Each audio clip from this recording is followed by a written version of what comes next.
ಇಂದೇ ಡೌನ್ಲೋಡ್ ಮಾಡಿ ಮತ್ತು ನಿಮ್ಮ ನೆಚ್ಚಿನ ಶೋಗಳನ್ನ ಆನಂದಿಸಿ. ಕಾರಣ ಇದೆ ಕಾಂತಮ್ಮ. ಗಂಡು ಮಕ್ಕಳು ಕೆಲಸ ಹೋಗಿರೋ ವಿಷಯನ ಮನೆಯವ್ರ ಹತ್ರ ಆಗ್ಲಿ, ತಾಯಿ ಹತ್ರ ಆಗ್ಲಿ, ಹೆಂಡತಿ ಹತ್ರ ಆಗ್ಲಿ ಹೇಳ್ಕೊಳ್ಳೋದಿಲ್ಲ. ಕೆಲಸ ಕಳ್ಕೊಂಡಿದ್ದೀನಿ ಅಂತ ಹೇಳೋದಕ್ಕೆ ಅವಮಾನ, ಹೆಂಡತಿ ಹತ್ರ ಹೇಳಕ್ಕೆ ಹಿಂಜರಿಕೆ. ಆದ್ರೆ ಇಲ್ಲೊಂದು ಟ್ವಿಸ್ಟ್ ಇದೆ. ಟ್ವಿಸ್ಟಾ? ಏನದು?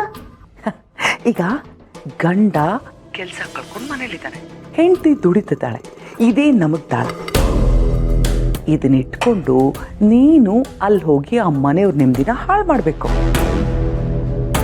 ನಾನು ಹೇಗೆಲ್ಲ ಹೇಳ್ತೀನೋ ನೀನು ಹಾಗೆಲ್ಲ ಅವ್ರನ್ನ ಆಡಿಸ್ಬೇಕು. ಮೇಡಮ್ರೆ, ಇದೊಂಥರ ಚೆನ್ನಾಗಿದೆ ಆಟ. ಆ ಮನೆಯಲ್ಲಿ ಸ್ವಿಚ್ ಒತ್ತಿದ್ರೆ ಈ ಮನೆಯಲ್ಲಿ ಲೈಟ್ ಆಫ್ ಅನ್ನೋ ಅಷ್ಟೇ ತಾನೇ? ಕರೆಕ್ಟಾಗಿ ಹೇಳಿದೆ. ಹಾಗಿದ್ರೆ ನಿನಗೆ ನಾನು ಹೇಳಿದ ಕೆಲಸ ಏನು ಅಂತ ಅರ್ಥ ಆಗಿದೆ ಅಂತ ಆಯ್ತು. ಚೆನ್ನಾಗಿ ಅರ್ಥ ಆಯ್ತು ಮೇಡಮ್ರೆ.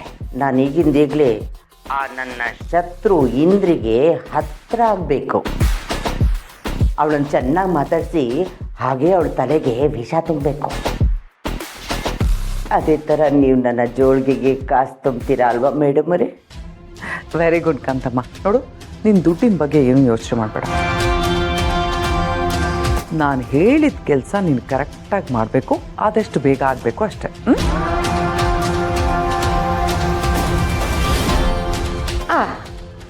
ಹೊಸ ಕೆಲಸ ಇಂದ್ರಿ, ನಾ ಬಂದೆ.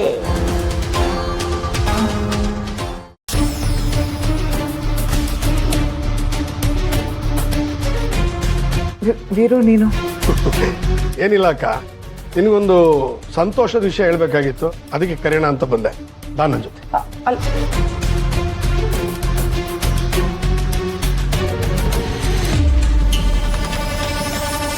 ಅಂಥದ್ದೇನಿರ್ಬೋದು?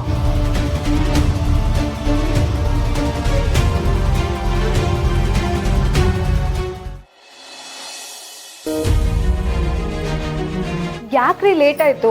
ತುಂಬಾ ಹೊತ್ತಾಯ್ತಲ್ಲ. ನಾನು ನಿಮ್ಗೋಸ್ಕರನೇ ಕಾಯ್ತಾ ಇದ್ದೆ. ಅದು ಆಫೀಸಲ್ಲಿ ಸ್ವಲ್ಪ ಕೆಲಸ ಆಯ್ತಾ, ಅದಕ್ಕೆ ಚೂರು ಲೇಟ್ ಆಯ್ತು. ಲೋ ಅಣ್ಣ,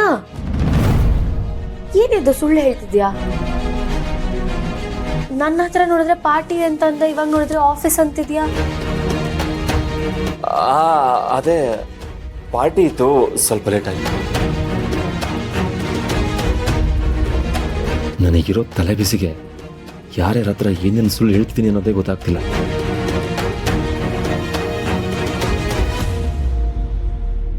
ಅಯ್ಯೋ ವರ್ದಾ, ಯಾಕೋ ಆಫೀಸಿಂದ ಈ ನಡುವೆ ತುಂಬಾ ಲೇಟಾಗಿ ಬರ್ತಾ ಇದೀಯಾ?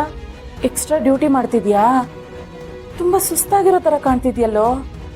ಹೌದು ಬಿಡು, ಈ ಸಂಸಾರ ನಿಭಾಯಿಸೋದು ಕಷ್ಟ ಆಗ್ತಿರ್ಬೋದು ಪಾಪ. ನಾನು ಎಲ್ಲ ಅಮ್ಮಂಗೆ ಕಷ್ಟ ಆಗ್ತಿದೆ ಅಂತಂದೆ. ನನಗೇನು ಕಷ್ಟ ಆಗ್ತಿಲ್ಲ, ನಾನೆಲ್ಲ ನಿಭಾಯಿಸ್ತೀನಿ. ಹಾಗಲ್ವೋ ವರ್ದಾ, ಈ ಮನೆ ಜವಾಬ್ದಾರಿನ ನೀನು ಕೊಡ್ಬೇಕು ಅನ್ನೋ ಆಸೆ ನನಗೇನು ಇಲ್ಲಪ್ಪ. ಆದ್ರೆ ಮನೆಗೆ ಗಂಡು ಮಗ ನೀನು, ನಿನ್ನನ್ನು ಸಾಕಿ ಬೆಳೆಸಿದ್ದೀನಿ. ನಾನ್ ನೋಡಿರೋ ಹುಡುಗಿನ ಮದುವೆ ಆಗಿದ್ದಿದ್ರೆ ವರದಕ್ಷಿಣೆ ಹೆಸರಲ್ಲಿ ಕೋಟಿ ದುಡ್ಡು ಬಂದಿರೋದು. ಆದ್ರೆ ನೀನು ಹಳ್ಳಕ್ ಬಿದ್ದು ಇವಳನ್ನ ಮದುವೆ ಮಾಡ್ಕೊಂಡು ಬಂದೆ. ಮದುವೆ ಮಾಡ್ಕೊಂಡಿದ್ ಸಾಲದು ಅಂತ ಇವಳನ್ನ ಓದಿಸಿ ಕೆಲ್ಸಕ್ಕೆ ಬೇರೆ ಕಳಿಸ್ತಾ ಇದೀಯಾ. ಈಗಿಬ್ರು ದುಡಿತಾ ಇದ್ದೀರಲ್ಲ, ಮನೆ ಜವಾಬ್ದಾರಿನ ನಿಭಾಯಿಸಿ. ನನಗ್ ಬರೋ ದುಡ್ಡಲ್ಲಿ ಸೈಟ್ಗೋ ಲೇಔಟ್ಗೋ ಇನ್ವೆಸ್ಟ್ ಮಾಡ್ತೀನಿ. ಇವಳ ಜವಾಬ್ದಾರಿನೂ ಇದೆಯಲ್ಲ ನನ್ನ ತಲೆ ಮೇಲೆ. ಅಮ್ಮ, ಯಾಕೆ ಇದನ್ನೆಲ್ಲ ಮಾತಾಡ್ತಿದ್ಯಾ? ಈಗಷ್ಟೇ ಕೆಲಸ ಮುಗಿಸ್ಕೊಂಡು ಸುಸ್ತಾಗಿ ಬಂದಿದ್ದಾನೆ. ನೀನ್ ನೋಡಿದ್ರೆ ಮನೆ ಜವಾಬ್ದಾರಿ ಅದು ಇದು ಅಂತೆಲ್ಲ ಹೇಳಿ ಅವ್ನ್ ತಲೆ ಕೆಡಿಸ್ತಿದ್ಯಲ್ಲ. ಎಲ್ಲ ನನ್ನ ಹಣೆ ಬರ ಇದ್ದಕ್ಕಿದ್ದ ಹಾಗೆ ಕೆಲಸದಿಂದ ತೆಗೆದು ಹಾಕಿದ್ರು. ಈ ಮನೇಲಿ ಅಮ್ಮ ನೋಡಿದ್ರೆ ದುಡ್ಡು ಕಾಸಿನ ವಿಚಾರ ಮಾತಾಡ್ತಿದ್ದಾಳೆ. ದುರಾದೃಷ್ಟ ಅನ್ನೋದು ಎಲ್ಲ ಕಡೆಯಿಂದನೂ ಎದುರಾಗ್ತಿದೆ. ರೀ, ಏನ್ ಯೋಚನೆ ಮಾಡ್ತಾ ಇದ್ದೀರಾ? ನೀವ್ ಇನ್ಮುಂದೆ ಎಷ್ಟೇ ಲೇಟಾಗಿ ಬಂದ್ರು ನಾನು ಏನೂ ಕೇಳಲ್ಲ. ಸುಸ್ತಾಗಿದ್ದೀರಾ ಅನ್ಸುತ್ತೆ, ಕೈಕಾಲು ತೊಳ್ಕೊಳ್ಳಿ, ನಾನು ಊಟಕ್ಕೆ ರೆಡಿ ಮಾಡ್ತೇನೆ. ಹೋಗಪ್ಪ ಹೋಗು, ದುಡಿತಾ ಇದ್ದಾಳೆ ಅನ್ನೋ ದಿಮಾಕು ಅಲ್ಲ. ಹೊರಗಡೆ ಕೆಲಸ ಮಾಡೋರ್ಗೆ ಮಾತ್ರ ಸುಸ್ತಾಗತ್ತೆ, ದಣಿವಾಗ್ತಾರೆ. ಮನೇಲಿ ಕೆಲಸ ಮಾಡೋರ್ಗೆ ಸುಸ್ತೇ ಆಗಲ್ಲ. ಬೆಳಗ್ಗೆ ಹೋದ್ರೆ ರಾತ್ರಿ ಬರ್ತಾಳೆ, ಅಲ್ಲಿವರೆಗೂ ಮನೆ ಜವಾಬ್ದಾರಿ ಎಲ್ಲ ನಾನೇ ಕಣೋ ನಿಭಾಯಿಸೋದು. ನನಗ್ ಸುಸ್ತಾಗಲ್ವಾ? ನನಗೂ ಸುಸ್ತಾಗತ್ತೆ. ಅಮ್ಮ, ವರಲಕ್ಷ್ಮಿ ಮನೆಯಿಂದ ಹೊರಡಕ್ಕಿಂತ ಮುಂಚೆ ಎಲ್ಲ ಕೆಲ್ಸನೂ ಮಾಡ್ತಾಳೆ, ಅಡಿಗೆನೂ ಅವಳೇ ಮಾಡ್ತಾಳೆ. ಆದ್ರೂ ಅವಳಿಗೆ ಇಷ್ಟೊಂದೆಲ್ಲ ಮಾತು ಹೇಳ್ತಿದ್ಯಲ್ಲ. ಮಾತಾಡ್ತೀನಿ ಕಣೆ, ಮಾತಾಡ್ತೀನಿ. ಏನ್ ತಪ್ಪು? ಕಷ್ಟಪಟ್ಟು ಓದಿಸಿ ಬೆಳೆಸಿ ಸಾಕಿರೋದು ಇಷ್ಟು ಮಾತಾಡಕ್ಕೆ ಬಾಯಿ ಮುಚ್ಕೊಂಡು ಇರೋದಕ್ಕಲ್ಲ. ಲಕ್ಷ ಲಕ್ಷ ದುಡಿಯೋ ಗಂಡ ಸಿಕ್ಕಿದಾನೆ ಅಂದ್ಮೇಲೆ ಈ ಮಾತನ್ನೆಲ್ಲ ಸಹಿಸ್ಕೋಬೇಕು. ನನ್ನ ಮಗನ್ ಕೆಲ್ಸದ ಮುಂದೆ ಇವಳ ಕೆಲ್ಸ ಏನ್ ಬಹಳ ದೊಡ್ಡದ? ನನ್ನ ಮಗ ದಣದ್ ಬಂದಿದ್ದಾನೆ, ನನಗೆ ನನ್ನ ಮಗನೇ ಮುಖ್ಯ. ಸಾಕಮ್ಮ, ನಾನು ಲಕ್ಷ ಲಕ್ಷ ದುಡ್ದು ಅಂತ ಗೌರವ ಕೊಡೋದೇನು ಬೇಕಾಗಿಲ್ಲ. ಮನೆ ಮಗ ಅಂತ ಮರ್ಯಾದೆ ಕೊಟ್ರೆ ಸಾಕು. ಮನೆ ಮಗ ಅನ್ನೋ ಮರ್ಯಾದೆ ಇದ್ದೇ ಇದೆ ಕಣೋ. ಅದ್ರಲ್ಲೂ ಲಕ್ಷ ಲಕ್ಷ ದುಡಿಯೋ ಮಗ ನೀನು, ನಿನ್ಗೆ ಸ್ವಲ್ಪ ಎಕ್ಸ್ಟ್ರಾನೇ ಮರ್ಯಾದೆ. ಹೋಗು, ನಿನ್ಗಿದೆಲ್ಲ ಅರ್ಥ ಆಗೋದಿಲ್ಲ. ಹೋಗ್ ರೆಸ್ಟ್ ತಗೋ. ರೀ ಬನ್ನಿ ಒಳಗೆ. ಶ್ರೀವಳ್ಳಿ ಬಾ, ನಡಿ ಒಂದ್ ನಿಮಿಷ.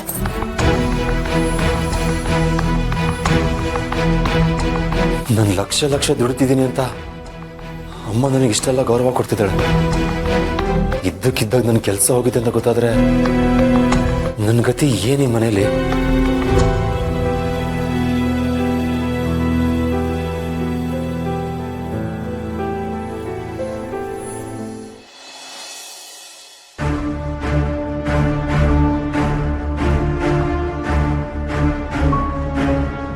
ಬಾಕ ಕೂತ್ಕೋ.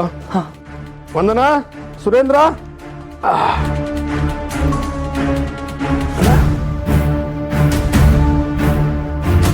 ಏನ್ ಬೀರು, ಏನೋ ಮಾತಾಡ್ಬೇಕು ಅಂತ ಕರೆಸ್ದೆ?